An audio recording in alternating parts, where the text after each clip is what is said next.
If you need any Xbox or PlayStation codes or any cheap PC games, use the referral link in the description. It will take you over to g2a.com. They already have a discount on most of their goods, and if you use the code CHES at checkout, you can get yourself an extra 3% off as well. Hey guys, how's it going? Ches back again and welcome to episode number 10 of the Valencia Career Mode series here on FIFA 16. We start with some rather big news. Sofiane Feghouli, after our good form so far this season, has decided that he might actually contemplate staying at the football club. We had obviously a big saga with him in the summer transfer window, with him maybe signing, then maybe not signing, then definitely not signing, and our good form we were hoping would be enough for us to maybe approach him in November or December to get him to sign a new contract. But he's actually approached me in October and been like, you know what, boss, I probably will sign a new contract if you want to offer me one. So we have done. We've offered him the exact same contract we did last time around, £80,000 a week with a 2-year extension, I think it was. So hopefully that will give us an extra option in January. We may even still sell him on, but we can guarantee getting some money for him if he signs that contract. We are, though, in cup football in Spain domestically for the first time this season. It's the round of 32 tie, or first leg of the round of 32 in the Copa del Rey against Leganés at home, sorry, in this first leg. We'll be away from home in the second. Playing a bit of a rotation side, as you might expect, with them being of weaker opposition, but our rotation side, our depth in this squad is really good, and everybody has been playing pretty well, especially Danilo. I mentioned in yesterday's episode how he's been impressing so far this season with just effectively all of the options we have in central midfield and wide up top.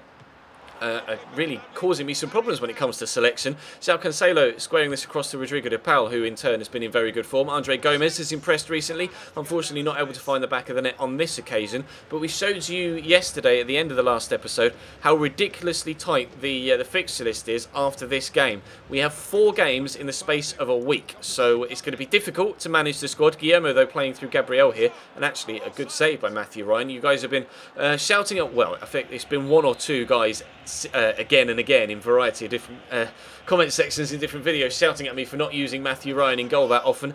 We have done, and he makes a mistake to let Leganés take the initial goal of the game.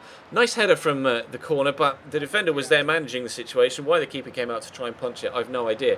But Matthew Ryan gets his chance after he made a mistake in the first ever game we played in this series for us to concede a goal, which kind of made me want to play Diego Alves more often than not. We take on the quote-unquote advice from you guys in the comment section. Play Matthew Ryan, and he makes a mistake and costs us a goal and we're 1-0 down. Brilliant. Never mind, we'll push on. Rodrigo de Paul coming down the right-hand side. We're still in the first half here. Plenty of chances in this first period against Leganés in the Cup. Rodrigo de Paul gets a little bit lucky with the way it drops to him, and then Santi Mina gets even luckier with the way it drops to him. But we still can't get ourselves a goal here. So we're into into stoppage time, at the end of the first half. They do me once with a jump.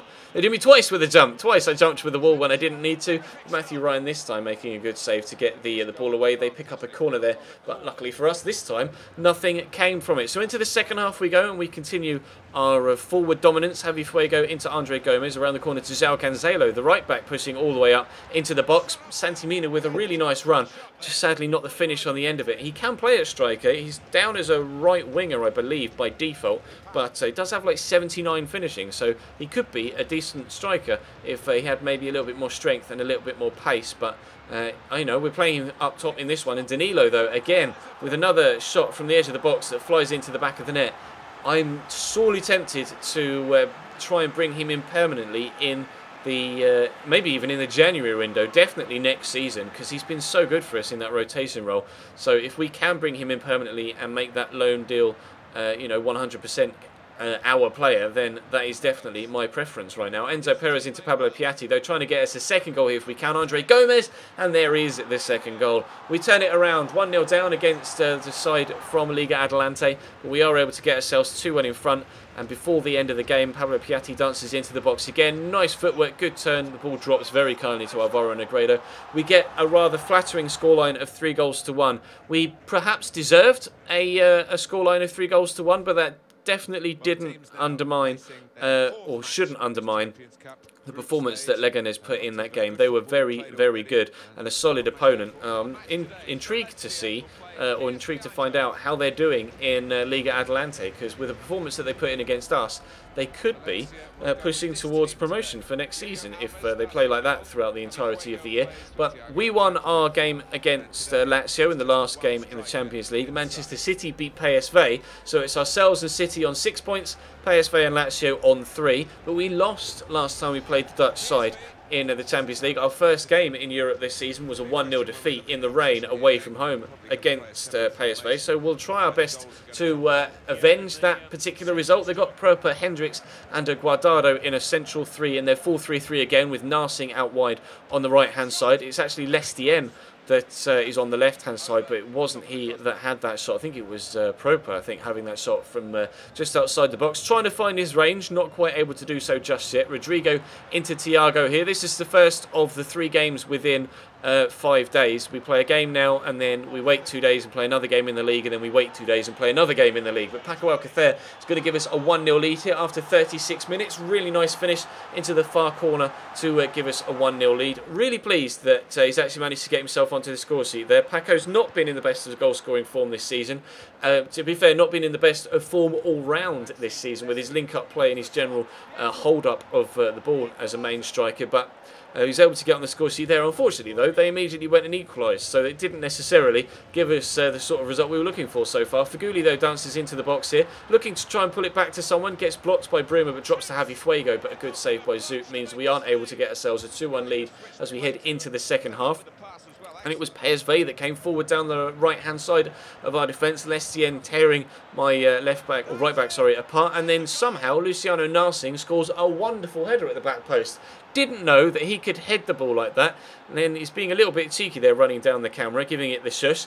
Apparently, PSV are turning out to be our bogey side already. We couldn't beat them away from home, despite dominating that game. We haven't necessarily dominated this one, but we have had the majority of the chances. Rodrigo again turning inside into the box, trying to find someone to pass it to. There's Enzo Perez on the edge. He gives it a whack, but that is a whisker wide of the post.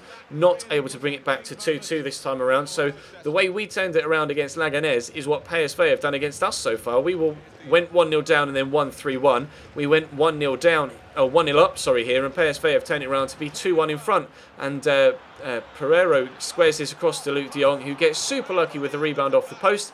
And PSV have done exactly what we did to Leganés. Turn it around from 1-0 down to 3-1 up. I couldn't believe it. I was so confident heading into this game with the way that we've been playing in Europe recently that we were going to get a result here, but we just couldn't do it. Paco somehow manages to end up with a shot here, but Zoot still on hand with a save after Alcacer's pushed his way past 3 defenders to have that shot, and we lose 3-1 to PSV. We already have a bogey team in this series, so we head on the back of a disappointing defeat into a local derby. It's the second side in Valencia, or in the Valencia region. It's Levante. You can tell as well, if you didn't know from the location of the teams, they both have similar badges with the bat across the top. But we're starting a 4-3-3. Danny Ramirez comes in at count. That's his first game of the entire series.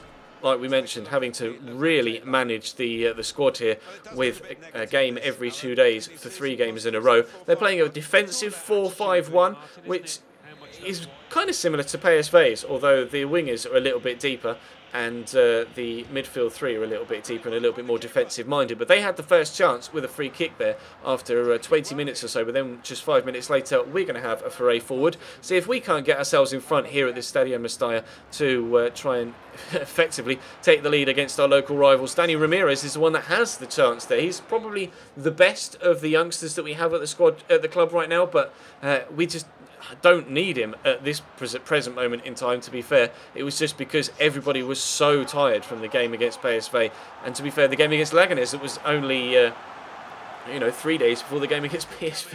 It's ridiculous, the fixture congestion, but never mind.